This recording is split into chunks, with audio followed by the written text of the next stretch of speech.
mỗi bài nó cũng thơm mốc sôi vậy một cái này đi xôn hàng rồi anh đứng qua cái sao lưng cái nhân thì bộ về là lư nè dạ ôm lư nữ lư không còn sao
anh có đến chữ ấy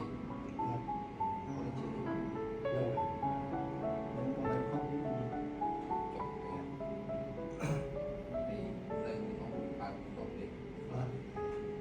đang tôi có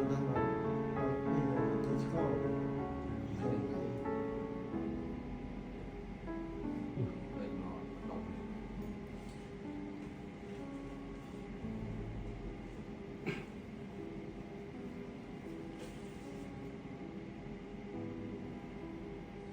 Linh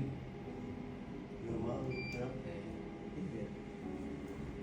bắt chước nước muối ngò khe ta phải chữ tiết